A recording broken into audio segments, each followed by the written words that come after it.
संस्थापकाय च धर्मस्य सर्वधर्मस्वरूपिणे अवतारवरिष्ठाय रामकृष्णाय ते नमः। जननीं शारदां देवीं रामकृष्णं जगद्गुरुं पादपद्मे तयो श्रित्वा प्रणमामि मुहुर्मुहुः। नमः श्रीयतिराजाय विवेकानन्दसूरये सच्चित्सुखस्वरूपाय स्वामिने तापहारिणे। भगवान श्री रामकृष्ण देव, श्री मां शारदा देवी एवं स्वामी विवेकानंद के चरणों में प्रणाम करते हैं।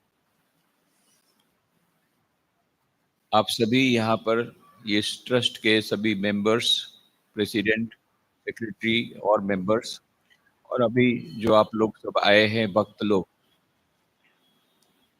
आज मुझे प्रसन्नता है कि ये सेंटर अभी पिछले वर्ष ही शुरू हुआ और यहाँ पर मुझे आने का तो अवसर मिल गया।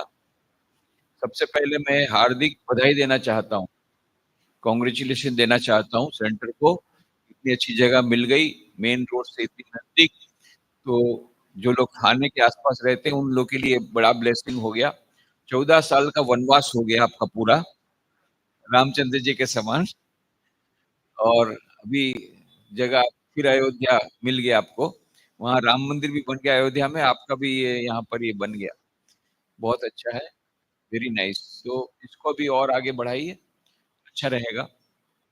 आपके पास अभी स्कोप है, जगह है, तो और भी एक्टिविटीज बढ़ा सकते हैं। तो आज का विषय रखा गया है life and teachings of Swami Vivekananda. तो इंग्लिश में बोलूं ना हिंदी में? मला मराठी येत नाही, दो में से एक ही लैंग्वेज हो सकती है। बंगला बोल सकता हूँ, इंग्लिश, हिंदी, बंगाली, गुजराती, 4 लैंग्वेज बोल सकता हूँ, पर मला मराठी येत नाही। हिंदी की इंग्लिश? हिंदी, ओके ठीक है, चलो हिंदी का। बात यह है कि स्वामी विवेकानंद का जीवन और संदेश, आप सभी लोग तो भक्त लोग हैं, आप सभी जानते हैं, तो उसके बारे में बोल के फायदा क्या है? एक व्यक्ति था, उसको जबरदस्ती पकड़ करके लाया लेक्चर देने के लिए। तो उसके बाद में उस आने को बोला, आप लोग को मालूम है मैं क्या बोलने वाला हूँ? तो बोला नहीं, हमको कुछ नहीं मालूम है, हम क्या बोलेंगे। बोले यहाँ पर सब गवार लोग हैं, उनके सामने बोल के क्या फायदा, करके चले गए। फिर बाद में फिर आए वापस, फिर उनको लाया, तो उनको मालूम था ये प्रश्न पूछेंगे। तो जैसे उन्होंने पूछा, आप लोग को मालूम है क्या बोलने वाला हूँ? सब लोग बोले हाँ हमको मालूम है। अरे जब मालूम है तो मैं बोल के क्या करूंगा, फिर चले गए। तो फिर पकड़ के लाए। तो अभी सबको समझा दिया था कि आधे लोग हाँ बोलेंगे, आधे बोले ना बोलेंगे। तो उन्होंने पूछा आप लोग को मालूम है क्या बोलने वाला हूँ? तो आधे बोले हम जानते हैं, आधे बोले हम नहीं जानते। बोले जो जानते हैं नहीं जानते उनको बता देना, मैं चला। आप में तो सभी लोग स्वामी विवेकानंद जीवन संदेश के बारे में जानते हैं, जो नहीं जानते उनको बता देना, मैं चला। तो जीवन चरित्र सभी लोग जानते हैं, ये भी जानता होगा, पूछिए उसको, तुरंत बता देगा। स्वामी विवेकानंद की कहानी, कैसे भुवनेश्वरी देवी विश्वनाथ दत्त के यहाँ विले का वीरेश्वर का जन्म हुआ, माँ वीरेश्वर शिव जी की पूजा की, अब भुवनेश्वरी देवी ने फिर पुत्र प्राप्त हुआ, उसका नाम वीरेश्वर रखा, वीरेश्वर से बिलेश्वर हुआ, बिलेश्वर से विले हुआ, फिर वही कॉलेज में गया तो नरेंद्र नाथ हुआ, नरेंद्र नाथ दत्त फिर रामकृष्ण देव के संपर्क में आए, और वहां उन्होंने पूछा कि आपने क्या ईश्वर को देखा है? श्री रामकृष्ण देव ने कहा बेटा मैंने ईश्वर को देखा है, तू चाहे तो तुझे भी दिखा सकता हूँ, पर तुझे साधना करनी पड़ेगी। फिर उन्होंने साधना की, फिर श्री रामकृष्ण की महासमाधि के बाद संन्यास लिया उन्होंने, गुरु भाइयों ने। फिर वो परिव्राजक के रूप में घूमते रहे, महाराष्ट्र में भी बहुत समय थे, यहाँ पर गुजरात में भी काफी थे, तो पूरे भारत की परिक्रमा की, अंत में कन्याकुमारी गए और वहां पर 3 दिन 3 रात ध्यान किया, पर किसी साधारण देवी देवता का ध्यान नहीं किया, भारत माता का ध्यान किया। वो भूतकाल की भविष्य जो स्वर्णमयी भारत, स्वर्णमय भारत, गौरवमय भारत, उसका ध्यान किया कि कितना ये देश आगे था हजारों साल पहले, कितनी महान संस्कृति थी, कितनी महान सभ्यता थी। फिर उन्होंने अपनी नजर के देखा था, अपनी आंखों से सब गरीबी और दरिद्र, निरक्षरता और अंधविश्वास, ये सब देखा था, उससे बहुत आहत हुए थे। उसके बारे में भी ध्यान किया और भविष्य का भारत स्वर्णमय कैसे बनेगा, उसका भी उन्होंने योजना बनाई। फिर उन्होंने कहा कि ये हमारी जो अवनति हुई, इतना हमारा जो विश्व गुरु था, सोने की चिड़िया जिसको कहा जाता था, आर्थिक क्षेत्र में महान था, सांस्कृतिक क्षेत्र में महान था, आध्यात्मिक क्षेत्र में महान था, दर्शन के शास्त्र में महान था, आर्किटेक्चर में, म्यूजिक में, लिटरेचर में, स्टोरी टेलिंग में, गेम्स में, स्पोर्ट्स में, प्रत्येक क्षेत्र में ये देश सबसे आगे था पूरे विश्व में। तो कैसे पिछड़ गया? तो क्या धर्म उसका कारण है? फिर बोले नहीं, धर्म कारण नहीं है। धर्म को हम लोगों ने व्यवहार में लाना जब बंद कर दिया, वेदांत के, वन के वेदांत को व्यवहार में लाना बंद किया, तब से हमारी अवनति हुई। इसलिए उन्होंने सोचा मैं वेदांत का प्रचार प्रसार करूंगा। तभी उनको श्री रामकृष्ण के देव की बात याद आई कि रामकृष्ण देव ने कहा था, बेटा भूखे पेट धर्म नहीं सुहाता, भूखे पेट भजन होई न गोपाला। कोई धर्म की बात सुनेगा नहीं, वेदांत की बात कोई सुनेगा नहीं जब तक पेट में भूख है। तो उन्होंने देखा था, तो इसलिए कहा कि उन्होंने सोचा कि पहले मैं जाऊंगा, पश्चिम के देशों में जाऊंगा, समुद्र पार करूंगा, अमेरिका जाऊंगा, विदेश में जाऊंगा, वहां की साइंस टेक्नोलॉजी ला करके हमारे देश की गरीबी पहले दूर करूंगा, और उसके बाद में फिर ये सच्चा वेदांत क्या है उसका जब ज्ञान हो जाएगा, तब फिर से ये देश महान बनेगा। इसीलिए जब जमशेदजी टाटा के साथ जहाज में जा रहे थे जापान से शिकागो, तब उन्होंने साइंस टेक्नोलॉजी की बात कही, साइंस इंस्टीट्यूट खोलने की बात कही। बाद में जमशेदजी टाटा ने उनको लेटर लिख के बताया कि आपने जो कहा था सिमर में, मुझे आज भी याद है, इसीलिए मैं इंडियन इंस्टीट्यूट ऑफ साइंस खोलने वाला हूँ। उसमें मैंने 30 लाख रुपए दान, उस समय के जमाने 30 लाख रुपए दान में देने वाला हूँ। और मैं आपसे अनुरोध करता हूँ कि आप, आपके समान अभी कोई देश, पूरा देश आपको मान रहा है अभी। आपका एक शब्द बहुत होगा। I know not of a general who will be able to lead this campaign for starting science and technology in India। ऐसा करके उन्होंने लेटर लिखा था। बाद में स्वामी विवेकानंद ने सिस्टर निवेदिता को काम में लगाया, क्योंकि वो तो कुछ समय के बाद उन्होंने शरीर छोड़ दिया। सिस्टर निवेदिता ने फिर बहुत प्रयत्न करके वो अनुमति दिलाई और फिर इंडियन इंस्टीट्यूट ऑफ साइंस का प्रारंभ हुआ। ये सब सब लोग, आप लोग जानते हैं। तो जो भी होगा, फिर स्वामी विवेकानंद को गुजरात में थे, पता पड़ा वहां शिकागो में विश्व धर्म सभा होने वाली है। वहां पर जा रहे थे, जूनागढ़ से पोरबंदर, रात को रेलवे स्टेशन में सोए हुए थे। चेतरसल नाम का छोटा सा रेलवे स्टेशन, वहां के असिस्टेंट स्टेशन मास्टर थे हरगोविंद दास अजरामर पंड्या। उन्होंने सबसे पहली बार उनको शिकागो विश्व धर्म सभा की बात, लिबर्टी के महाराजा ने कहा कि स्वामी जी आपकी विद्वता इतनी महान है, आपको विदेश जाना चाहिए। पोरबंदर में शंकर पांडु पंडित ने कहा, Swami ji nobody will able to understand here, you ought to go to the west because you know very good English, you know very good Sanskrit, you will be able to conquer them very very easily। तो आप विदेश जाना चाहिए। विदेश जाने का प्रस्ताव उनको दिया गया। फिर बाद में धीरे धीरे धीरे खंडवा में जाकर के उन्होंने कहा था हरिदास चैटर्जी एडवोकेट को, यदि मुझे आने जाने का भाड़ा मिलता है तो मैं शिकागो धर्म सभा में जाने को तैयार हूँ। पहली बार अपना विचार प्रकट किया। फिर साउथ इंडिया में मद्रास के आलासिंगा पेरुमल आदि युवकों ने कहा आपको जाना ही चाहिए, आपके बिना और कौन रिप्रेजेंट कर सकता है हिंदू धर्म को। फिर उन्होंने चंदा इकट्ठा किया, पर बहुत कम चंदा इकट्ठा हुआ। स्वामी जी ने तुरंत उसको खिलौना लिया और मछली मारने वालों के जो बच्चे थे उनमें बांट दिया, मिठाई और खिलौने। फिर से इन्होंने फिर प्रयत्न करके कुछ रुपया किया और उनकी सेकंड क्लास की टिकट कटाई जहाज की। बाद में जब खेतड़ी के महाराजा को पता पड़ा, उसको उन्होंने फर्स्ट क्लास में कन्वर्ट किया और 31 मई 1893 को मुंबई से, गेटवे ऑफ इंडिया से, इसलिए हम लोग उसको मनाते भी हैं 31 मई को। आप लोग भी गए होंगे गेटवे ऑफ इंडिया में। जब सेंचुरी थी तब तो बहुत बड़ा फंक्शन हुआ था इधर। शताब्दी जब थी 31 मई 1893, तो 31 मई 1993 वाज द सेंचुरी सेलिब्रेशन। तो 1893 31 मई को गेटवे ऑफ इंडिया से जहाज में गए। यहाँ से फिर जापान में जहाज चेंज किया, जापान से फिर शिकागो तक के जहाज में जमशेदजी टाटा उनके साथ थे। फिर वहां जाकर के शिकागो में जाकर के कितने उनको संघर्ष करना पड़ा, उनका नाम भी नहीं था। और उन्होंने कहा भी आपका अभी दिन भी पूरे हो गए, अभी एंट्री भी नहीं हो सकेगी, आपको स्पीकर के हिसाब से रखा भी नहीं जा सकता है, और आपके पास क्रेडेंशियल कहाँ है, आप परिचय पत्र कहाँ है। और स्वामी जी तो कुछ लेके नहीं गए थे, उनको लगेगा कि भाई मैं जाकर के बोलूंगा तुरंत मुझे एडमिट कर देंगे एज ए स्पीकर। ऐसा थोड़ी होता है। इसका रिकमेंडेशन किसका लाए हैं? वो हिंदू धर्म महासभा ने कोई थी नहीं उस समय, तो किसका रिकमेंडेशन लाए हैं? कौन आपको यहाँ भेजा है? बोले कोई भेजा नहीं, वो मद्रास के कुछ युवक लोग हैं, उन्होंने भेजा है, उन्होंने टिकट एजेंडा इकट्ठा किया। बोले ऐसे थोड़ी होता है। तो अभी क्या करेंगे? ना बोल दिया, अब वापस जाने का भी पैसा नहीं है। तो फिर उन्हें, अरे तुम लोग बेवकूफ, मैं भी बेवकूफ, तुम भी बेवकूफ, ऐसा मैं भी ये सब जानता नहीं था, तुम लोग को भी ये सब सोचना चाहिए था। अब यहाँ ठंड के लिए मेरे कपड़े भी नहीं है। वो तो यहाँ के भारत के कपड़े पहन के गए थे जो +40 डिग्री में चलते हैं, +45 डिग्री में चलते हैं, और -45 डिग्री शिकागो में कभी कभी इतना भी हो जाता है। तो उस समय -5-10 रहा होगा, माइनस में है। वहां पर वो ऐसा ड्रेस पहन के कैसे चलेगा? कपड़ा पैसे का पैसा भी नहीं है। बोले कम से कम मेरे को टिकट का पैसा भेजो तक वापस आ सकूं।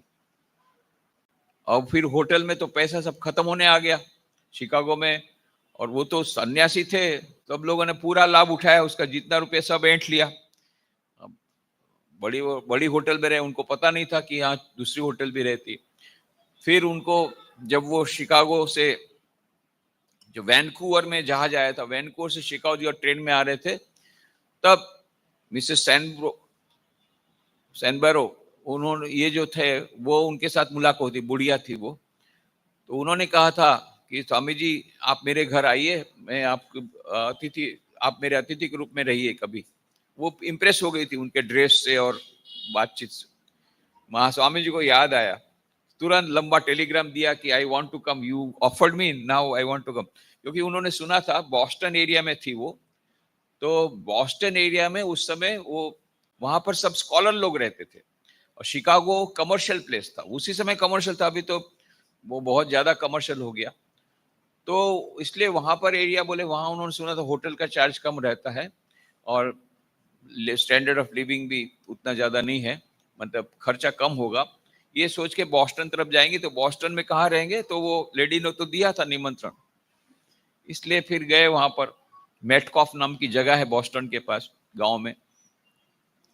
तो टेलीग्राम देने के बाद फिर चले ही गए बिना रिप्लाई के। इधर इन्होंने बाद में टेलीग्राम दिया था उन्होंने कि हाँ आ जाइए। फिर जाकर के, अब ये मैडम को भी अच्छा मजा लग गया, क्योंकि वो सोशल वर्कर थी, तो वो घोड़ा गाड़ी में बैठा के स्वामी जी को बैठा के पूरे गांव में घुमाती थी। बोले देखो मैं एक अजीब प्राणी लाई हूँ, वहां भारत का प्राणी आया है अमेरिका, वो सबको घुमा रहा है, और सब ऐसा ऐसा देख रहे हैं, विचित्र ड्रेस, ये सब टर्बन कभी देखा नहीं है।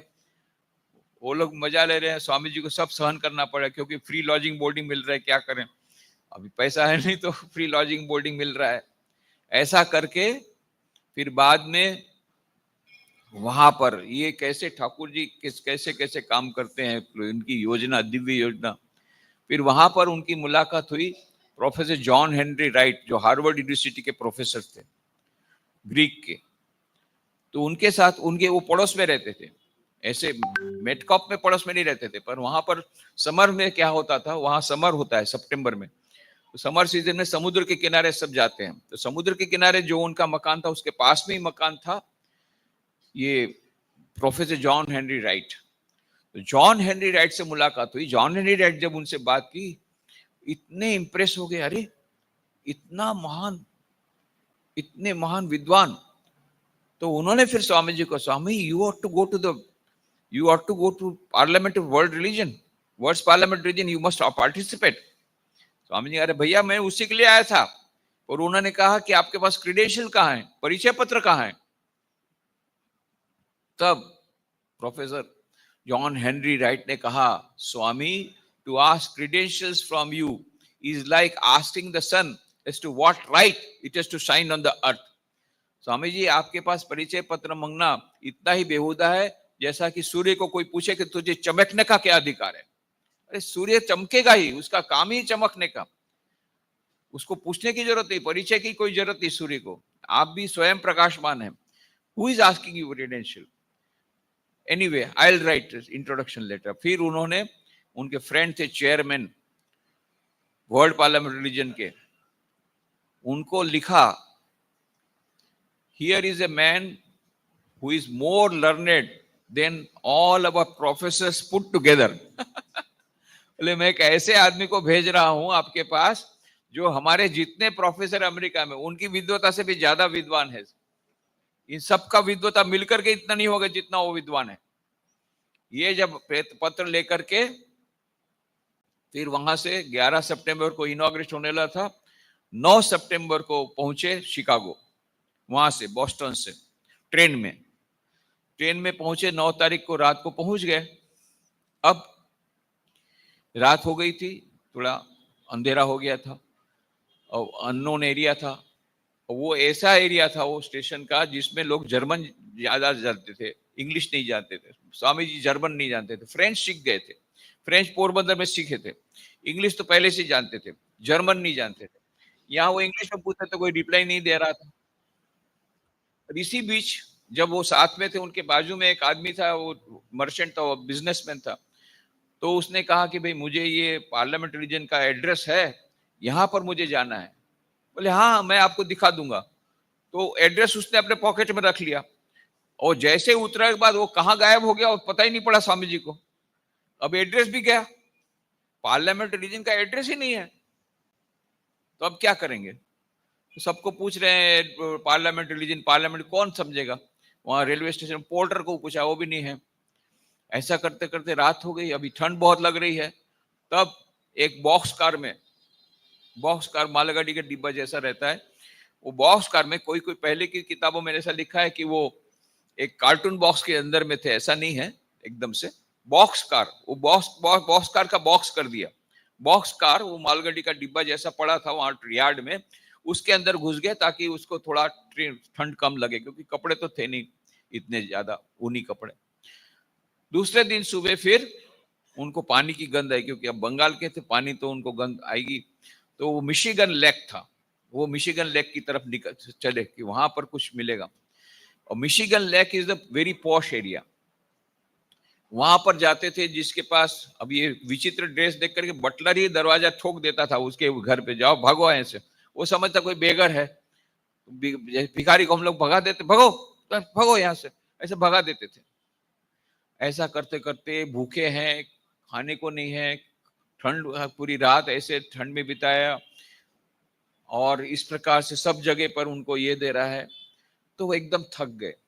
वहीं पर वो जो रास्ता है मिशिगन लेक के सामने वाला रास्ता, वहां पर एक चर्च था, वो चर्च के नीचे बैठ गए। चर्च के पास एक पेड़ था, उसके नीचे बैठ गए।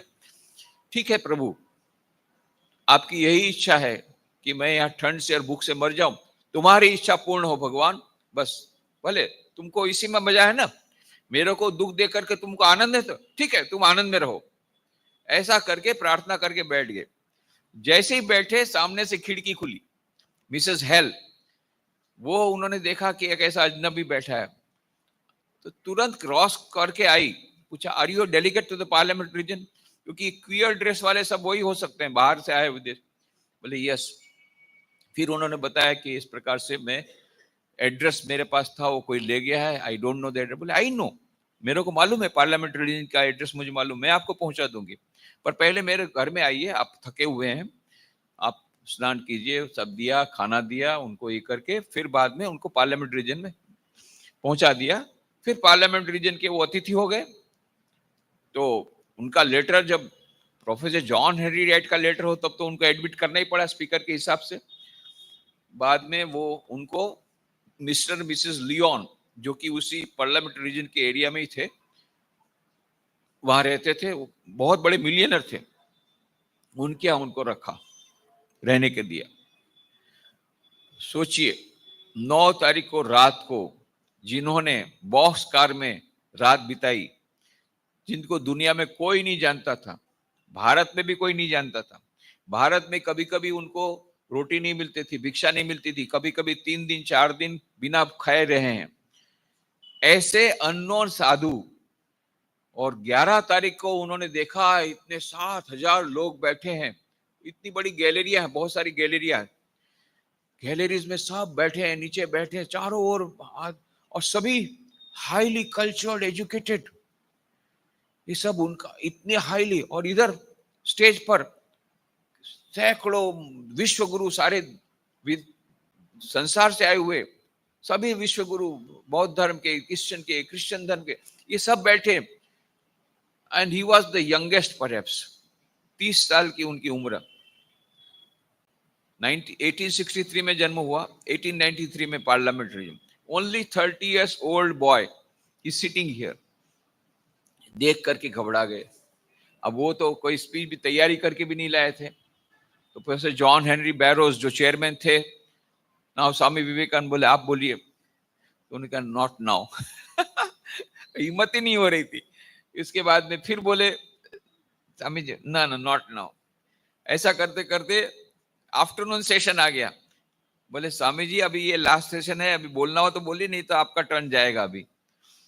तो फिर हिम्मत करके खड़े हुए, मां सरस्वती को प्रणाम किया, ठाकुर को प्रणाम किया, फिर तैयार करके तो नहीं लाए थे, जो मुंह में आया वही बोल दिया, sisters and brothers of America, बस इतना बोले। और सब 7,000 लोग ताली बजा रहे, ताली बजाते रहे। वो समझे पहले क्या गड़बड़ हुई है कुछ, पहले तो समझे, फिर नहीं, सब ताली बजा रहे, बैठ ही नहीं रहे, मुश्किल से फिर बैठे।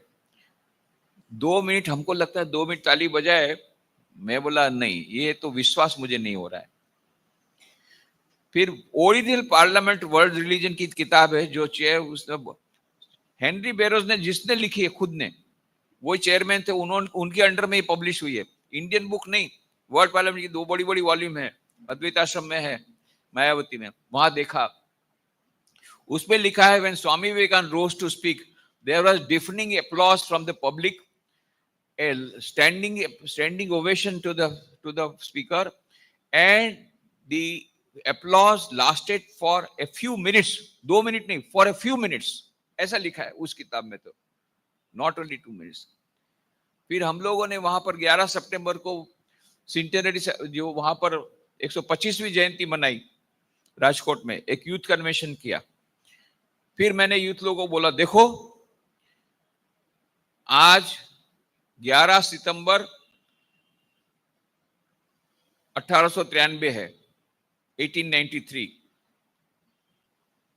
125 ईयर्स के बाद मैंने कहा, 125 ईयर्स मतलब आप समझ जाइए, इसमें 1993 में जोड़िए 25 2018 में हमने यूथ कन्वेंशन बनाया किया राजकोट में, तो पूरा हॉल भर्ती था। मैंने कहा देखो, ये इसका नाम विवेक हॉल नहीं है, Vivekananda institute of values and culture का हॉल है, ये विवेक हॉल नहीं है, ये क्या है, कोलंबस हॉल है। और ये राजकोट में नहीं हो, तुम शिकागो में हो। आज की डेट क्या है, 11 सितंबर 1893, नॉट 2018। और यहाँ स्वामी विवेकानंद खुद खड़े हैं और वो बोल रहे हैं sisters and brothers of America. अब तुम लोग को उठ करके जैसा शिकागो में हुआ था उसको रेप्लिकेट करना है, 2 मिनट तक ताली बजाना है। सब खड़े हुए, ताली बजाते रहे, फिर धीरे धीरे सब बैठ गए। थाली नहीं बजा पाए, 1.5 मिनट में सब थक गए, कोई 1 मिनट में थक गया। तो उस समय बिना किसी के कहे बोले, मैंने आपको तुमको बोला फिर भी तुम नहीं बजा पाए, तो वो लोग तो बिना बोले 2 मिनट बजाए। तो क्या इंप्रेस, क्या उस समय इफेक्ट हुई होगी, मैजिकल इफेक्ट उसके वर्ड्स की। Why it made an effect, क्योंकि that came from the bottom of his heart, उनके हृदय से आई हुई वाणी थी, इसलिए वो उन्होंने उसके उन लोगों के हृदय को छू दिया। और फिर तो उन्होंने 5 मिनट सबको दिया गया था, उसमें 2 मिनट तो इसमें निकल गए, बची 3 मिनट। 3 मिनट में उन्होंने 472 वर्ड्स कहे, 472 शब्द केवल कहे, बस सारा विश्व का इतिहास बदल गया, पूरे विश्व का इतिहास। आज भी कोई भी greatest speeches of the world का कोई किताब निकलता है, कोई लिस्ट बनता है, तो सबसे पहले स्वामी विवेकानंद का शिकागो एड्रेस, वो 3 मिनट वाला लेक्चर, 472 वर्ड्स में स्वामी जी ने पूरा विश्व का इतिहास बदल दिया। और दूसरे दिन सभी समाचार पत्रों में केवल उनके फोटो फ्रंट पेज में, सब न्यूज़पेपर्स में स्वामी विवेकानंद का फोटो, गली गली में उनके पोस्टर लग गए, वर्ल्ड फेमस हो गए एक दिन में। तो एक दिन पहले 9 तारीख को रात को शिकागो के रेलवे स्टेशन में बॉक्स कार में सोए थे, और 11 सितंबर को वर्ल्ड फेमस हो गए। और 12 सितंबर जब समाचार पत्र में सब, फिर न्यूयॉर्क हेराल्ड ने लिखा कि इतने सारे विश्व के गुरु, सब सारे विश्व के इतने सारे विश्व बड़े बड़े गुरु आए हैं धर्म के, पर the greatest figure in the parliament of religions is Swami Vivekananda. इतने सारे हैं पर सबसे ज्यादा बोले स्वामी विवेकानंद है। और फिर दूसरा जो सेंटेंस है वो और भी बहुत महत्व का, after listening to him we feel how foolish on our part to send missionaries to India, their religion is so great, we should invite missionaries from India. बोले उनको सुनने के बाद लगता है हम लोग कितने मूर्ख है कि हमारी मिशनरी को क्रिश्चियनिटी के स्प्रेड करने के लिए भेजते हैं। उनका धर्म तो इतना महान है कि वहां से मिशनरी को यहां लाना चाहिए। एक तो पूरा चित्र पलट दिया, विश्व इतिहास बदल गया। और उसका क्या रिएक्शन हुआ, कितने क्रिश्चियन मिशनरी उनके फ्रेंड बन गए, उनको इनवाइट भी किया, यूनिटेरियन चर्च वाले विशेष करके सब जगह उनको इनवाइट किया। और कुछ क्रिश्चियन मिशनरी नेचुरली उनके दुश्मन बन गए। क्यों? उनकी मैरी लुई बर्क ने 6 वॉल्यूम निकाला, Swami Vivekananda the west new discoveries, 6 बड़ी बड़ी वॉल्यूम, 40 तक रिसर्च कर 40 साल की रिसर्च करके निकाला है। उसमें लिखा है कि स्वामी विवेकानंद की इस स्पीच के बाद, वहां अमेरिका जाने के बाद, जो क्रिश्चियन मिशनरी की जो इनकम थी 1/10 हो गई। 1/10 क्यों?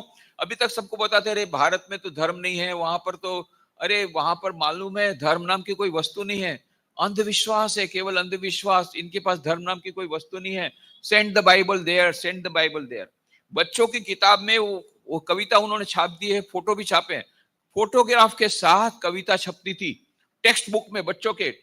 बच्चे, अमेरिका के बच्चे यही देखते पढ़ते थे स्टोरी में कि वहां की नारियां इतनी क्रूर है कि पेड़ में अपने बच्चों को टांग देती है ताकि पक्षी लेकर के उसको खा जाए और मार डाले।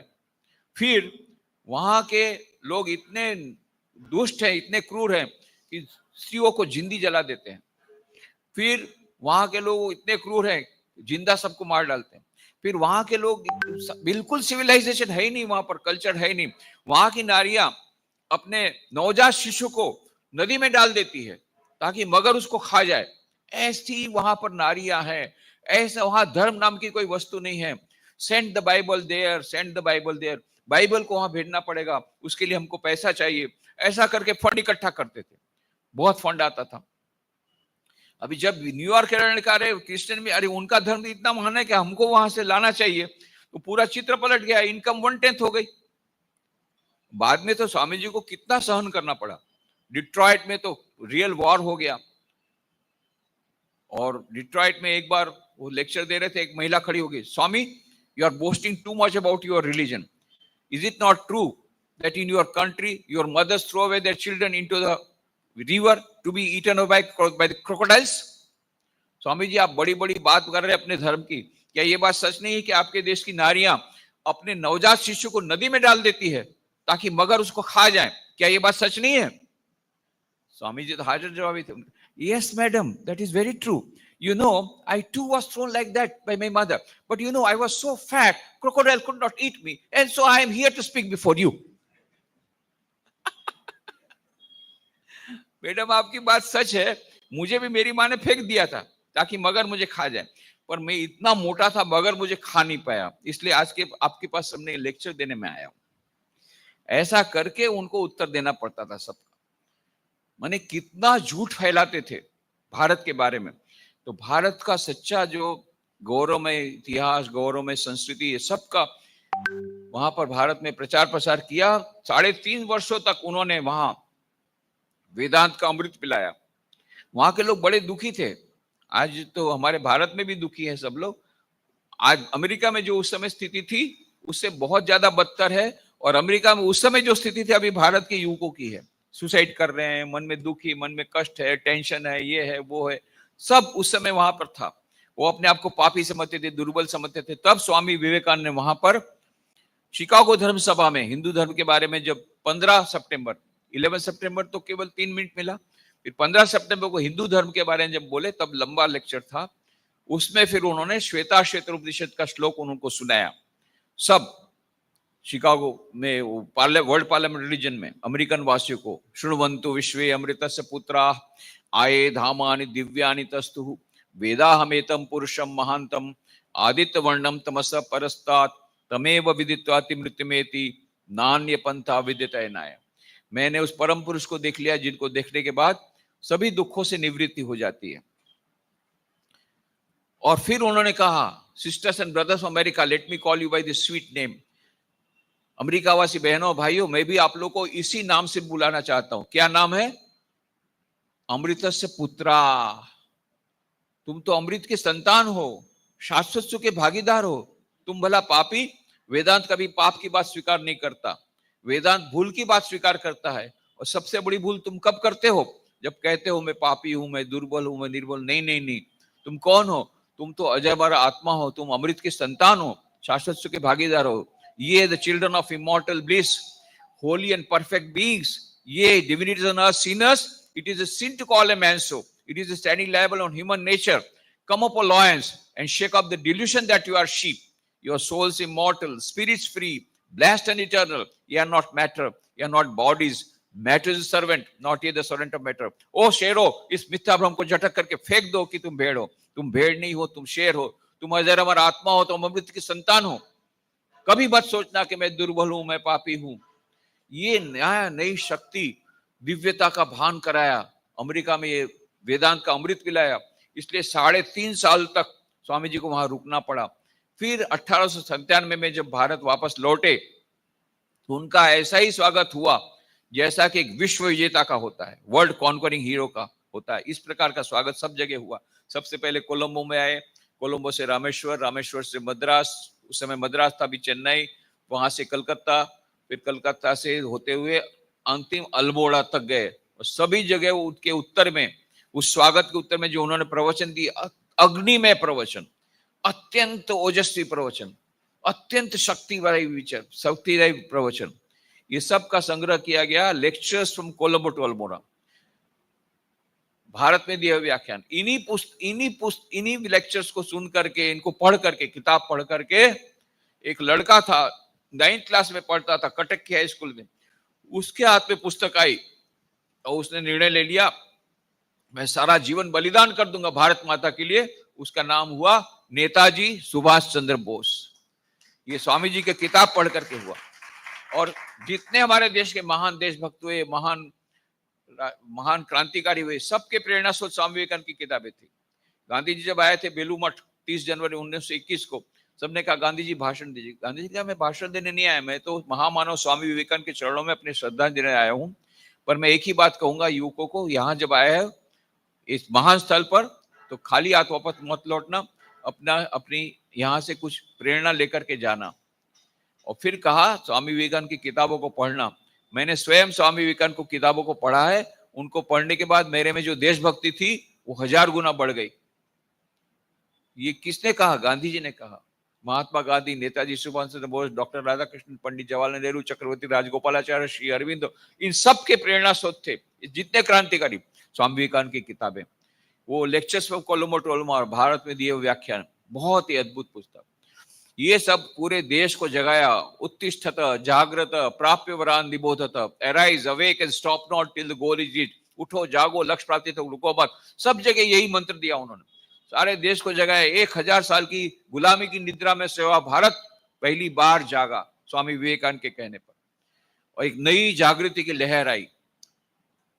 रोमारोला कहते हैं वो जागृति के कारण बाद में जो 1905 में जो बंग भंग आंदोलन हुआ, ये सभी लोग ये स्वामी विवेकानंद के इससे प्रभावित थे।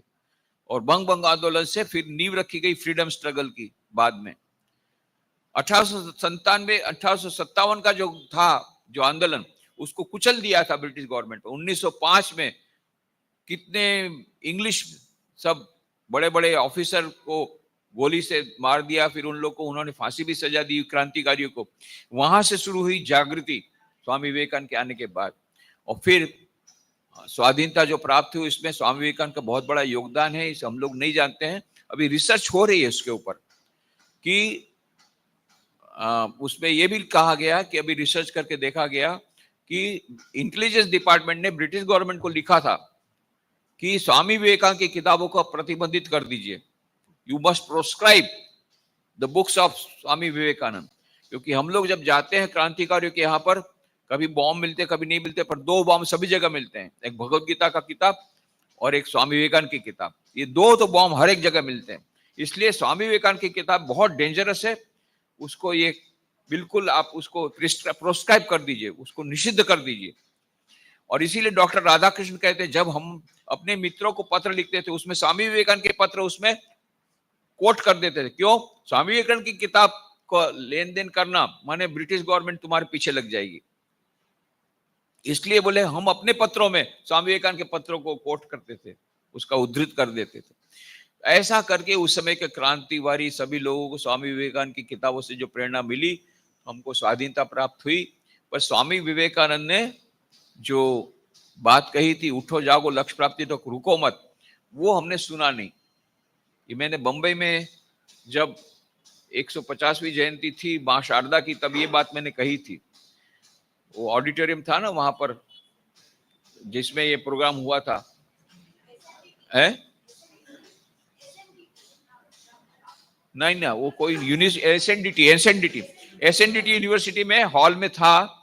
उस समय मैंने यही कहा था कि स्वामी जी ने कहा था उठो जागो और लक्ष्य प्राप्ति तक रुको मत। हमने क्या किया, उठे जागे स्वाधीनता प्राप्त की और सो गए। फिर स्वामी जी ये नहीं कहा था उठो जागो और सो जाओ।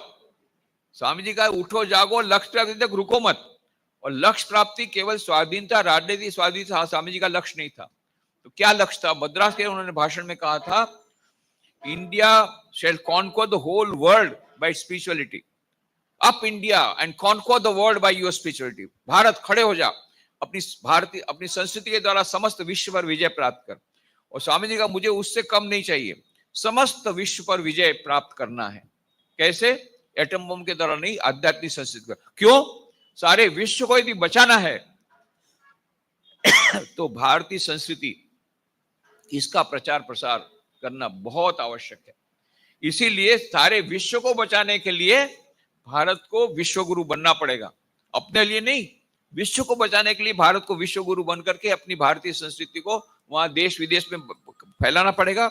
ये अमृत का जो अमृत का है, वेदांत का अमृत, वो सब जगह जाना पड़ेगा।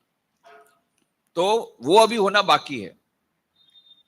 समस्त विश्व में भारतीय संस्कृति का प्रचार प्रसार अभी नहीं हुआ है। इसलिए फिर से हमको याद करना है, उठो जागो लक्ष्य प्राप्ति तक रुको मत। लक्ष्य क्या है? विश्व गुरु बनना। लक्ष्य क्या है? समस्त विश्व पर विजय।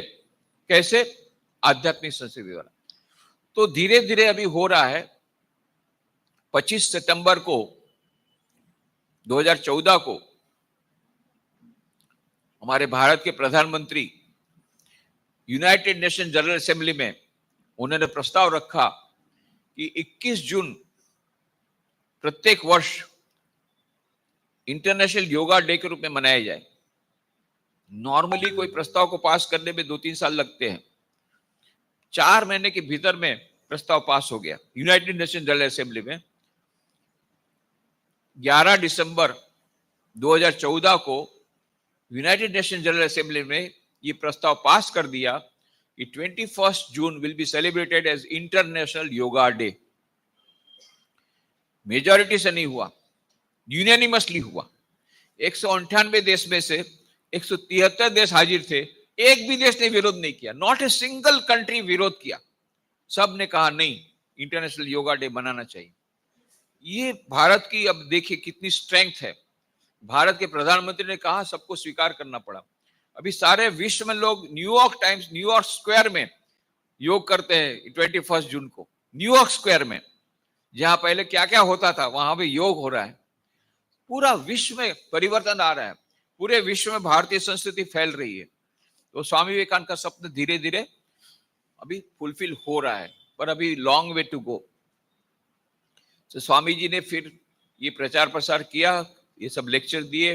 फिर 1897 में रामकृष्ण मिशन की स्थापना की। क्यों? उनके गुरु ने कहा था शिव ज्ञान से जीव सेवा करना है, आत्मनो मोक्षातम जगत हिताय च। इसलिए उन्होंने अपने गुरु भाइयों को आह्वान किया। अभी तक तुमने मंत्र सुने थे, मातृदेवो भव, पितृदेवो भव, आचार्य देवो भव, अतिथि देवो भव। मैं तुम्हें नया मंत्र सुनाता हूं कुछ, जो आज के युग के लिए ज्यादा महत्व के। वो क्या है? दरिद्र देवो भव, रोगी देवो भव।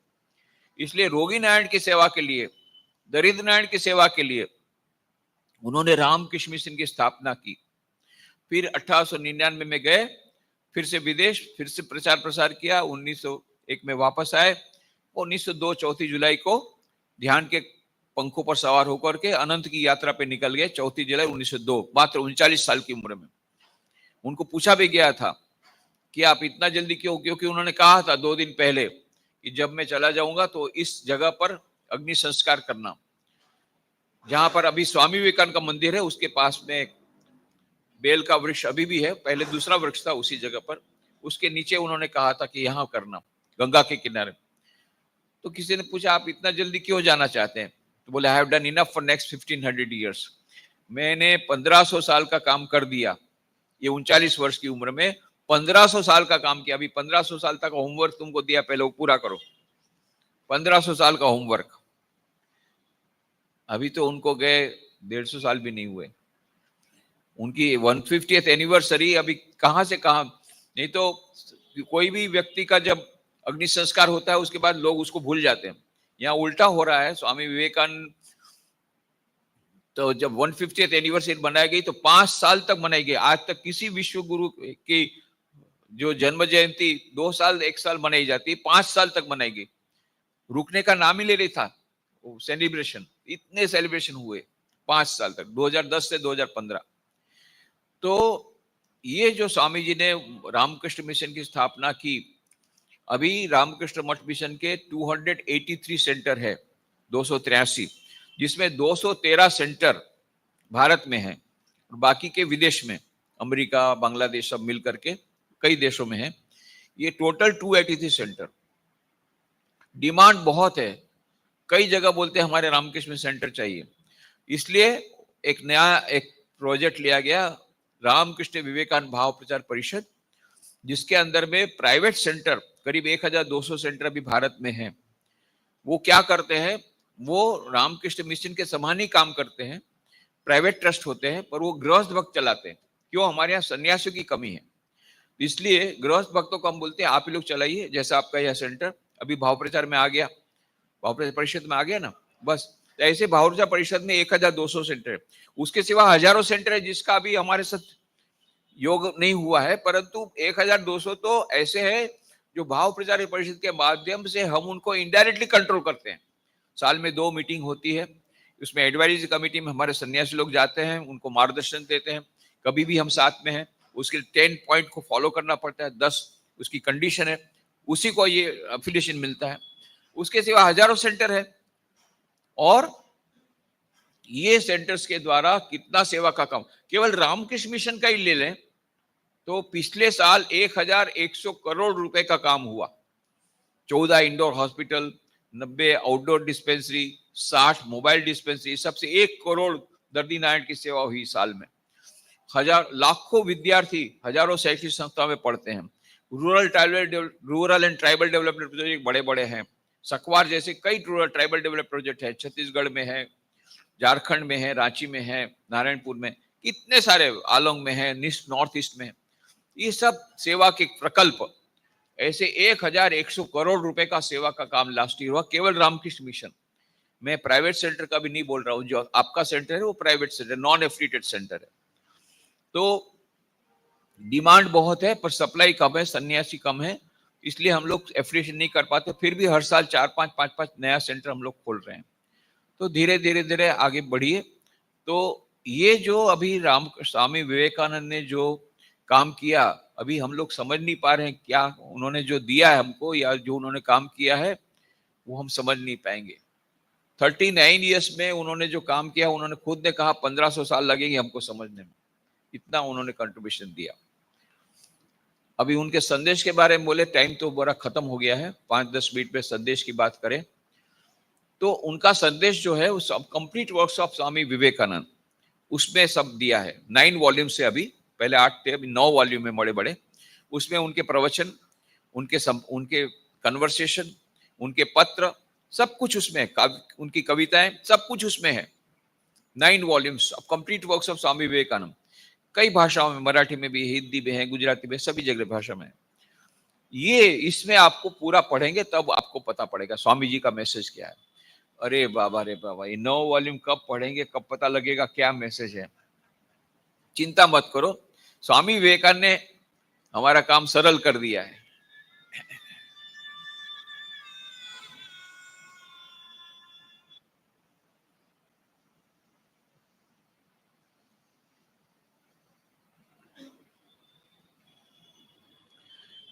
उन्होंने खुद ने, स्वामी जी ने खुद ने पत्र में लिखा है निवेदिता को, माई ideal indeed can be put to a few brief words, and that is to preach unto mankind their divinity within and how to make it manifest in every moment of their life. मेरा सारा संदेश केवल एक ही वाक्य में कहा जा सकता है, क्या है? सारी मानव जाति को दिव्यता का संदेश देना। My ideal can be indeed put to a few brief words. What is that? To preach unto mankind their divinity within. समस्त मानव जाति को दिव्यता के बारे में बताना कि आप दिव्य हैं। And second, and how to make it manifest in every moment of their life. जीवन के प्रत्येक क्षण में उस दिव्यता को कैसे अभिव्यक्त कर सकते हैं, दैट इज मोर इंपॉर्टेंट। दिव्यता को अभिव्यक्त करने के लिए हमको क्या करना पड़ेगा? जंगल में जाना पड़ेगा, हिमालय जाना पड़ेगा, गृहस्थ आश्रम छोड़ देना पड़ेगा, संन्यास लेना पड़ेगा? ये मन प्रश्न कई लोगों के होते हैं। स्वामी विवेकानंद ने क्या कहा? मेरा जन्म हुआ है इसको बताने के लिए कि आप संसार में रहते रहते उस दिव्यता का प्रकटीकरण कर सकते हैं। इतना ही नहीं, उन्होंने कहा, एरिक हेमंड को कहा था, it may be that I shall find it good to get outside of this body, to cast it off like disused garment, but I shall not cease to work. I shall inspire men everywhere until the world shall know that it is one with God. ऐसा हो सकता है मैं इस शरीर को पुराने वस्त्र के समान त्याग दूं, मैं कार्य करना कभी बंद नहीं करूंगा जब तक कि विश्व में एक भी व्यक्ति ऐसी है जिसको दिव्यता की प्राप्ति नहीं हुई, तब तक मैं अविरत कार्य करता रहूंगा। स्वामी जी ने खुद ने कहा है, मैं काम बंद नहीं करूंगा। आज भी स्वामी जी हैं, सूक्ष्म रूप से विराजमान है, कितनी सारी चैनल से काम कर रहे हैं, किसके कितने कंधे पर बैठ करके उसको गाइड करके काम करा रहे हैं, कितने लोगों के माध्यम से। एक चैनल नहीं उनकी, एक बड़ी चैनल रामकृष्ण मिशन है, दूसरी चैनल शारदा मठ है, ऐसी कई चैनल के माध्यम से स्वामी विवेकानंद ये दिव्यता का प्रकटीकरण का काम कर रहे हैं। स्वामी जी अभी भी हैं सूक्ष्म रूप से। उन्होंने खुद ने कहा, मैं छोड़ने वाला नहीं हूं, एक भी व्यक्ति जब तक है दिव्यता की प्राप्ति नहीं हुई तब तक मैं अविरत कार्य करता रहूंगा। कितनी बड़ी बात है। और ये तो एक बार नहीं कहा, कितनी बार कहा है, may I be born again and again and suffer thousands of miseries so that I may worship the only God that exists, the only God that I believe in, the sum total of all souls, and above all, my God the wicked, my God the miserable, my God the poor of all races, of all species, is the special object of my worship. मेरी miss मेरी hello को लिखा था, miss मेरी hello को लिखा था letter कि मैं मर जाऊंगा पर बार बार जन्म लेना चाहता हूं ताकि उस ईश्वर की पूजा करूं जो हर एक गरीब में है, पापी में है। उस ईश्वर की मैं पूजा करने के लिए बारंबार जन्म लेना चाहता हूं। ये है स्वामी का heart, universal heart. That is why is a universal personality. वो वैश्विक व्यक्तित्व है। तो उनका संदेश है दिव्यता हमारे भीतर में है, उसको कैसे प्रकट करना, ये बताना, इसके लिए स्वामी जी आए हैं। ये उनका संदेश का पूरा अर्थ है। और इसके लिए उन्होंने क्या किया, बहुत सरल बना दिया, वेदांत को एकदम प्रैक्टिकल बना दिया। वेदांत को समझना तो बहुत मुश्किल है, नाम से ही हम लोग घबराते हैं, पर स्वामी जी ने उसको एकदम सरल बना दिया। वो दैनिक जीवन में आप दिव्यता को प्रकट कीजिए, बस यही है वेदांत। इसको नाम है प्रैक्टिकल वेदांत, व्यवहारिक वेदांत की बात उन्होंने कही। तो ये कैसे हो सकता है? सिस्टर निवेदिता ने कंप्लीट वर्स के प्रारंभ में ही इंट्रोडक्शन में दिया, this is the realisation which makes Vivekananda the great preacher of karma, not as divorce from but as expressing jnana and bhakti. To him the workshop, the farmyard, the laboratory are as true and fit scenes for meeting God with man at the door of a temple or the cell of a monk. To work is to worship, to labor is to pray, to renounce is to conquer. No defense henceforth between sacred and secular. अब पूरा difference चला गया। पहले हम कहता था ये संसार है, ये व्यवहार है, ये व्यवहार है और ये परमार्थ है। परमार्थ और व्यवहार का शब्द उन्होंने निकाल दिया, दोनों को एक कर दिया, ब्रिज बना दिया। प्रैक्टिकल वेदांत जो ब्रिज है, व्यवहारिक वेदांत का ब्रिज दे दिया। Everything is sacred, everything is worship. जो भी ये काम कर रहे हैं, ये भगवान की पूजा बन सकता है यदि आप उसको उस दृष्टिकोण से करें। जहां है वहां पर रहते रहते ही आप दिव्यता का प्रकटीकरण कर सकते हैं। You don't have to leave your profession, you don't have to leave your job, you don't have to leave your house. नहीं, जहां है वहां रहते रहते दिव्यता का प्रकटीकरण कर सकते हैं। तो कैसे? उसके लिए उन्होंने कहा each soul is potentially divine. पूरा जिस्ट दे दिया वेदांत का राजयोग के ग्रंथ में एक paragraph. Each soul is potentially divine. The goal of human life is to manifest this divinity within by controlling nature, external and internal. Do this either by work or worship or psychic control or philosophy, by one or more or all of these, and be free. This is the whole of religion. Doctrines, dogmas, rituals, temples, churches, mosques are but secondary details. प्रत्येक मनुष्य में दिव्यता सुसुप्त रूप से विराजमान है। मनुष्य जीवन का लक्ष्य है उस अंतर दिव्यता को प्रकट करना। कैसे? अंत एवं बाधा प्रकृति को वशीभूत कर दे। वो कैसे हो सकता है? 4 योग है, राजयोग, भक्ति योग, ज्ञान योग, कर्म योग। 1, 2, 3 अथवा 4 योग के समन्वय के साथ समन्वय करके उस अंतर्निहित दिव्यता को अभिव्यक्त करना, यही मानव जीवन का लक्ष्य है और यही धर्म का सर्वस्व है। बाकी जितना मंदिर जाना, मस्जिद जाना, गिरजाघर जाना, पूजा पाठ करना, चढ़ौती करना, ये सब जो है खराब नहीं। उपवास करना, ये सब खराब नहीं है, पर ये सब क्या है? गौण है। मुख्य बात क्या है? दिव्यता का प्रकटीकरण। कैसे? 4 उपायों के द्वारा। राजयोग, राजयोग अष्टांग योग है, पतंजलि योग सूत्र। स्वामी जी ने 4 योगों पर पुस्तकें लिखी है, बहुत सुंदर पुस्तकें हैं उनके प्रवचनों के आधार पर। राजयोग है अष्टांग योग, पतंजलि का अष्टांग योग। यम, नियम, आसन, प्राणायाम, प्रत्याहार, धारणा, ध्यान, समाधि। यम है 5, सत्य, अस्तेय, ब्रह्मचर्य, अपरिग्रह, अहिंसा। और नियम है 5, शौच, संतोष, तप, स्वाध्याय, ईश्वर प्रणिधान। यम, नियम, आसन, प्राणायाम, प्रत्याहार, धारणा, ध्यान, समाधि, राजयोग। भक्ति योग क्या है? पूजा पाठ करना, भगवान का नाम लेना, ईश्वर का नाम लेना, और साथ साथ में भगवान को प्रेम करना, ईश्वर को प्रेम करना, ये है भक्ति योग। फिर है कर्म योग। कर्म योग क्या है? सेवा योग, निस्वार्थ सेवा करना, और जो कुछ भी काम कर रहे हैं वो ईश्वर समर्पित बुद्धि से करना, और कर्म और कर्म के फल को ईश्वर को समर्पित कर देना, ये है कर्म योग। कर्म योग के और भी बहुत सारे आयाम है, और कर्म योग का एक दूसरा रूप है सेवा योग, तो उसकी डिटेल्स में हम लोग नहीं जाएंगे। और चौथा है ज्ञान योग, जिसमें हम अपने स्वरूप के बारे में चिंतन करते हैं, अच्छी अच्छी किताबें पढ़ते हैं, उस पर चिंतन करते हैं, उस पर मनन करते हैं, निधि ध्यान करते हैं, यह ज्ञान योग।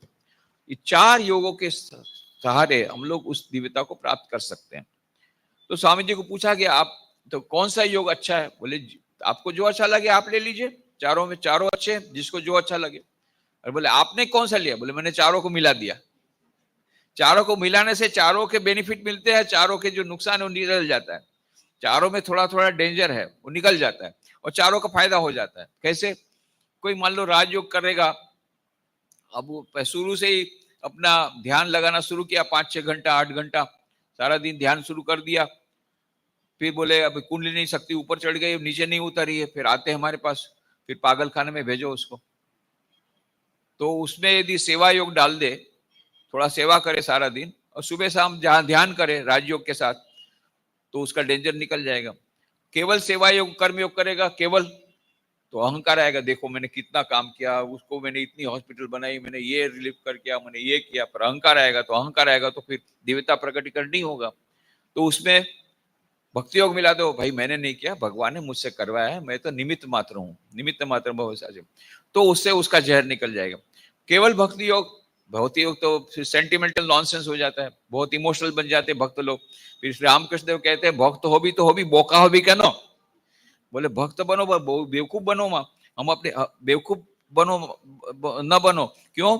तुम्हारी बुद्धि को बेच मत दो, साथ में बुद्धि रखो। तो ज्ञान योग को मिला देने से बेवकूफी नहीं होगी।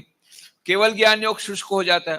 तो चारों योगों को मिलाने से चारों की दुर्गुण निकल गए, चारों योगों की विशेषता मिल गई, जल्दी से ईश्वर प्राप्ति हो जाएगी। तो स्वामी विवेकानंद का स्वयं का जीवन अद्भुत आदर्श है, चारों योग का समन्वय। राजयोग तो है ही है, ध्यान सिद्ध थे। बचपन में ध्यान की खेल खेलते थे। बचपन में ऐसा कि नाग आया उनको पता नहीं पड़ा, बाकी बच्चे लोग तो चिल्ला के चले गए, पर वो अपना ध्यान में है, छोटा बिले। यहां शुरू हुआ और आखिरी दिन 4 जुलाई 1902 को सेवक को बोला, go and meditate till I call on you. जाओ ध्यान करो जब तक मैं बुलाता नहीं। खूब ध्यान के पढ़ करके ध्यान के सवाल हो गए। ध्यान ध्यान सिद्ध थे। अमेरिका में ट्राम में बैठते थे, वो आखिर तक पहुंच जाते थे। अरे आपको उतरना कहाँ है? बोले तो कब का हो गया, चला गया, अभी फिर से वापस चलो और क्या करेंगे। उसमें भी ध्यान मग्न हो जाते थे। तो ध्यान सिद्ध थे। राजयोग तो था ही। भक्ति योग, जब रामकृष्ण आरती एक किताब निकली है अभी नागपुर से, तो उसमें बहुत डिटेल में सब दिया है, खंडन भवबंधन की पूरी एक्सप्लेनेशन है। तब आप देखिए कितना गहरी भक्ति श्री रामकृष्ण के प्रति स्वामी विवेकानंद की, तब पता पड़ेगा वाह वाह स्वामी जी की इतनी भक्ति थी। खुद कहते थे रामकृष्ण देव की कृपा से लाखों विवेकानंद पैदा हो सकते उनकी चरण धूलि से, खुद कहते थे, ऐसी भक्ति थी उनकी। और रामकृष्ण आरती आप पढ़िए, खंडन भवन रोज करते हैं, वो किताब पढ़िए तब आपको पता पड़ेगा उसमें कितना डीप मीनिंग है। तो भक्ति योग, फिर कर्मयोग। कितना कर्मयोग किया, 39 की उम्र में बोलता है मैंने 1500 साल का काम कर डाला। कितने किताबें लिखी, कितने प्रवचन दिए, सैकड़ों हजारों प्रवचन सब जगह दिए, कितना काम किया। रामकृष्ण मिशन स्थापना की, कितना ऑर्गेनाइजेशन किया, इंस्टीट्यूशन बिल्ड किया, कुछ कम नहीं रखा है। 39 वर्ष को घोर कर्मयोग भी है। और ज्ञान क्या कहें उसके, ज्ञान हमेशा ब्रह्म में लीन होते थे। एक बार अमेरिका में उनको लेक्चर देना था। अब वो उनकी जो जो जिसने ऑर्गेनाइज किया था वो मैडम बोल रही थी, Swami ji it is getting late. सब लोग बैठे हैं वहां पर कमरे में, सब लोग हॉल में। बोले आ रहा हूं करके नीचे आते थे। आकर के आधे रास्ते तक आते थे, फिर अपने कमरे में जाते थे और फिर आईने के सामने में जाते थे, वहां करके फिर बाद में आते थे। ऐसे 2-3 बार हुआ।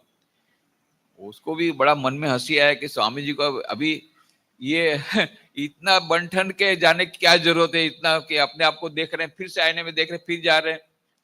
समझ में नहीं आया, ऐसा तो स्वामी जी कभी करते नहीं है। Swami ji but it's getting late I और गोइंग बिफोर द मिरर, 3 बार तो हो गया। बोले मैडम क्या करूं मैं, as soon as I leave this room I go into eternal, मेरा मन ब्रह्म में लीन हो जाता है। तब मैं जाकर के आईने में बोलता ये तुम्हारा शरीर है, इस पे आओ, शरीर में आओ, फिर बताता हूं। फिर वहां जाकर फिर शरीर को भूल जाता हूं। अब जब तक शरीर में मन नहीं आएगा मैं बोलूंगा कैसे। कितनी हाई स्टेज होगी कि उनको देह का भान नहीं है, हमारा देह भान जाता ही नहीं है। हमको आत्मा का भान नहीं आता है, उनको देह का भान नहीं आता है। ये दोनों में इतना ही अंतर है। रिवर्स गियर में हमारी गाड़ी चल रही है। हमको देहभान जाता नहीं है, उनको देहभान आता नहीं है, उसके लिए इतना प्रयत्न करना पड़ेगा। आईने में बताना ये देख ये तेरा शरीर, चल चल अभी हॉल में। कितना ज्ञान, चारों योग का समन्वय। रामकृष्ण देव में भी चारों योग का समन्वय, माँ शारदा में चारों योग का समन्वय। बेलू मठ में 150वीं जयंती पे मैंने प्रवचन दिया था, अभी हिंदी में नहीं आया, गुजराती में आ गया वो। फिर उसके बाद वो प्रवचन है, यूट्यूब में मिलेगा, मेरे यूट्यूब चैनल में। माँ शारदा 4 योग का समन्वय वो भी मिलेगा, स्वामी विवेकानंद 4 योग का समन्वय वो भी मिलेगा, और रामकृष्ण देव 4 योग का समन्वय। स्वामी विवेकानंद ने खुद ने जो स्तोत्र गाया ना, आचंडाला प्रतिहतर यस्य प्रेम प्रवाहो, एक बहुत अच्छा स्तोत्र उन्होंने लिखा रामकृष्ण देव का। उसमें क्या लिखा, अद्वैत तत्व समाहित चित्तम प्रोज्वल भक्ति पटावृत नित्यम, ऐसा कर्म कलेवरम अद्भुत चेष्टम यामि गुरुम शरणम भव वैद्यम। तो रामकृष्ण में भी ये चारों योग थे, माँ शारदा में थे, और जितने उनके डायरेक्टर उनमें भी थे। जितने हमारे प्रेसिडेंट महाराज है उसका जीवन देखिए, चारों योग का समन्वय। कोई भी देखिए, चारों योग का समन्वय। एक तरफ सेवा का काम भी उतना किया है, इधर ध्यान सिद्ध भी है, जप सिद्ध भी है, इधर ज्ञान भी उतना है, सब कुछ। तो इसलिए ये स्वामी विवेकानंद ने सबसे बड़ी गिफ्ट दी है आधुनिक दुनिया को, बड़ी गिफ्ट दी है 4 योग और समन्वय। एलिनेर स्टार्क ने किताब लिखी है, नाम है उसका the gift unknown, the gift unopened. बोले स्वामी विवेकानंद आकर के 125 साल पहले, 100 साल पहले, 25 साल पहले किताब लिखी थी। 100 साल पहले स्वामी विवेकानंद हमारे अमेरिका में आए, उन्होंने बहुत अच्छी गिफ्ट दी थी। वो गिफ्ट पैकेट ऐसे ही रहा, हमने खोला ही नहीं। आज हमारे जो युवा वर्ग है अमेरिका में, इतना सुसाइड कर रहे हैं, आत्महत्या कर रहे हैं, ड्रग एडिक्ट बन रहे हैं, उसका कारण क्या है कि स्वामी विवेकानंद ने जो वेदांत का अमृत का जो गिफ्ट दिया था, जो पैकेट दिया था, 4 योगों का समन्वय का जो पैकेट दिया था, राजयोग, भक्ति, ज्ञान, वो पूरा गिफ्ट पैकेट वो हमने खोला ही नहीं अभी तक। और उसने ये भी कहा था कि कोलंबस डिस्कवर्ड, जो हुआ था शिकागो धर्म सभा, वो 400 साल पूरे हुए थे। कोलंबस ने अमेरिका खोजे, उसके लिए हुआ था वो पूरा प्रोग्राम। कोलंबस के अमेरिका का डिस्कवरी 400 साल पहले, इसलिए वो एग्जीबिशन रखा गया था, इंडस्ट्रियल फेयर, उसके साथ पार्लियामेंट्री रीजन रखी गई थी। ऐसे कोलंबस तो निकला था भारत की खोज में, पहुंच गया अमेरिका, तो America should be grateful. Had we not been there, America would not have been there. हम लोग वो भारत की खोज में गया था, अमेरिका खोज में गया नहीं था, गलती से वहां पहुंच गया, अमेरिका खोज लिया, तो अब इंडिया इज रिस्पॉन्सिबल।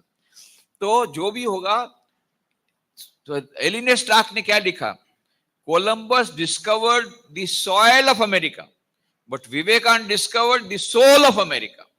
स्वामी विवेकानंद ने तो अमेरिका की आत्मा को खोजा, आत्मा को खोज करके आत्मा के मिलन के लिए उन्होंने 4 योगों का हमको गिफ्ट दिया। एक गिफ्ट अनओपन, अभी तक हमने गिफ्ट खोला ही नहीं। भारत में भी हमने नहीं खोला, उन लोगों ने नहीं खोला, हमने भी नहीं खोला। अभी इंटरनेशनल योगा डे आया है, तो उसमें पर वो योगा डे आया है, उसमें केवल योगासन करते हैं। वो स्वामी जी वो योगासन की बात नहीं करते थे, स्वामी जी करते थे। मैंने प्राइम मिनिस्टर को भी बोला उस दिन, 12 दिसंबर को 2014 को मैं प्राइम मिनिस्टर से मिल रहा था। दूसरे ही दिन मैं सबसे पहले मैं ही था उनको कांग्रेचुलेट देने के लिए, पर मैंने कहा कि ये 4 योगों की बात करनी पड़ेगी, केवल योगासन नहीं।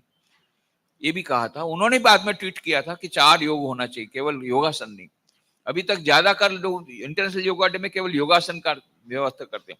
हम लोगों ने सेमिनार करते थे बड़ौदा में, राजकोट में, 4 योगों के बारे में सेमिनार करते थे। ये स्वामी विवेकानंद की भावना अभी नहीं आई है इंटरनेशनल योगा डे में, योगासन तक की आई है, उसको और आगे बढ़ाना पड़ेगा। जो भी हो, कुछ तो भारतीय आध्यात्मिक संस्कृति धीरे धीरे विश्व में फैल रही है, बड़ी बात है। तो जो भी होगा, स्वामी विवेकानंद का, उन्होंने जो रामकृष्ण मिशन की स्थापना की, उसका सिंबल आप देख लीजिए, उसका सिंबल आपने देखा होगा, हर एक किताब में रहता है। एक सांप है, फिर एक फूल है, जल की लहरें हैं, सूर्य है, और बीच में क्या है, हंस। नीचे क्या लिखा है, तन्नो हंस प्रचोदयात्। मतलब क्या है, ये जो सांप है वो कुंडलिनी शक्ति का प्रतीक है, क्योंकि कुंडलिनी शक्ति मूलाधार से सहस्त्रार तक जाती है। तो ईड़ा पिंगला सुषुम्ना 3 नाड़ी है, सुषुम्ना पद से जाती हो, मूलाधार से सुषुम्ना पद से होते हुए कुंडलिनी शक्ति सहस्त्रार में जाकर पहुंचती है, तब जाके समाधि होती है। और ये कुंडलिनी शक्ति कैसे जाती है, सर्पाकार जाती है। तो ये सर्प किसका प्रतीक है, कुंडलिनी शक्ति। कुंडलिनी शक्ति मतलब राजयोग का प्रतीक है। जल की लहर है, कर्म की लहर है, कर्मयोग का प्रतीक है। कमल का फूल ये क्या है, भक्ति का प्रतीक है। सूर्य ज्ञान का प्रतीक है। तो क्या कहा गया, राजयोग, भक्ति योग, ज्ञान योग, कर्मयोग, 4 योग को जीवन में मिला दो तो क्या मिलेगा, तन्नो हंस, तब परमात्मा के दर्शन हो जाएंगे। तन्नो हंस प्रचोदयात्, इस प्रकार से परमात्मा, हंस इज इक्वल टू परमहंस, परमहंस इज इक्वल टू परमात्मा। परमात्मा के दर्शन कैसे होंगे, 4 योगों का समन्वय करना पड़ेगा। तो रामकृष्ण मिशन का जो एम्बलम है, प्रतीक, वो रजिस्टर्ड एम्बलम है, नोबडी कैन रेप्लिकेट इट। कोई उसका उपयोग करने से तुरंत हम लोग कोर्ट में जा सकते हैं उसके अगेंस्ट में। ये रजिस्टर्ड सिंबल है। ये सिंबल स्वामी जी ने खुद ने उसका डिजाइन किया। न्यूयॉर्क में ब्रेकफास्ट के टेबल पर उस समय उनको खबर मिली कि सिंबल रखना पड़ेगा किताब में, तब उन्होंने उसी समय एक कोई लेटर आया था, उसका एनवेलप खोला, उसका सेकंड साइड कोरा था, उसमें रफ डिजाइन बनाया, इसी प्रकार से ये जो डिजाइन है वही करके उसको भेज दिया। फिर बाद में उसके अनुसार वो सिंबल बना, तो रजिस्टर्ड सिंबल फिर रामकृष्ण मठ मिशन का हुआ। तो मठ और मिशन का थोड़ा माइनर डिफरेंस है, नीचे रामकृष्ण मठ लिखा है या रामकृष्ण मिशन लिखा, पर सिंबल एक ही है। तो ये सिंबल स्वामी जी ने बनाया, क्यों, 4 योगों के समन्वय के द्वारा उस परमहंस को प्राप्त करना, परमात्मा की प्राप्ति करना, दिव्यता का प्रकटीकरण करना, यही प्रत्येक मनुष्य जीवन का लक्ष्य है। जब तक ये नहीं होता तब तक हमने अपने जीवन का लक्ष्य प्राप्त नहीं किया। जब ये प्राप्त हो जाता है, अनंत सुख, अनंत सुख, अनंत ज्ञान, अनंत आनंद प्राप्त होता है, अनंत जीवन प्राप्त होता है। और जब हम इस चारों योग का समन्वय करते हैं दैनिक जीवन में, तो दैनिक जीवन में भी सुख शांति होती है। तो ये 4 योग का समन्वय कैसे करते हैं? रामकृष्ण मठ मिशन के साधु या भक्त लोग, सुबह 5 बजे मंगल आरती होती है, सब लोग मंगल आरती करते हैं, भक्ति योग हो गया। सब लोग ध्यान करते हैं, राजयोग हो गया। गीता पाठ होता है, ज्ञान योग हो गया। शाम को फिर खंडन भववंदन, भक्ति योग। फिर सब ध्यान करते हैं, राजयोग। फिर वचनामृत का पाठ हुआ, ज्ञान योग। सारा दिन कर्म योग। सबको कुछ ना कुछ काम दिया है, सबको कुछ ना कुछ सेवा करना ही पड़ेगा। सन्यासी को हर एक को कुछ ड्यूटी दिया हुआ है। तो 4 योगों का समन्वय ये रामकृष्ण मिशन की परंपरा है। और भक्तों के भी यही बात है कि 4 योगों का समन्वय बहुत इजी है। कोई आपको ऐसा तो नहीं बोल रहा है कि आप घंटों घंटों ध्यान कीजिए। सुबह शाम थोड़ा ध्यान कीजिए, सुबह शाम थोड़ी प्रार्थना कीजिए। सारा दिन जो भी काम होता है उसको कर्म मत समझिए, वो पूजा है। ईश्वर ने हमें रखा है, ईश्वर आपने मुझे यहाँ पर रखा है, कर्म तुमको समर्पित, कर्म का फल भी तुमको समर्पित। इस सैंडविच साधना की मैंने बात कही थी पहले, आप लोग को याद होगा, भूल गए सब लोग। वो अब इसको कर्म को कर्मयोग में कैसे परिणत करेंगे? तो सैंडविच में क्या होता है कि पहले एक ब्रेड का टुकड़ा ले लेते हैं, फिर उसके बाद में उसमें से मसाले डालते हैं, गाजर, कोबीज, बटर, चीज, जो डालना हो डालो, जो भी मसाला डालना हो। उसके ऊपर एक ब्रेड का टुकड़ा डालो, सैंडविच तैयार हो गई। तो आप लोग जानते हैं। तो ये सैंडविच साधना क्या है कि सुबह उठ करके तुरंत प्रार्थना करना है, हे भगवान, आज जो भी काम मैं करूंगा करूंगी वो सब तुमको समर्पित, उसका फल भी तुमको समर्पित। ब्रेड का टुकड़ा हो गया। फिर सारा दिन कर्म करते रहो, मसाला डालते रहो, मसाला डालते रहो।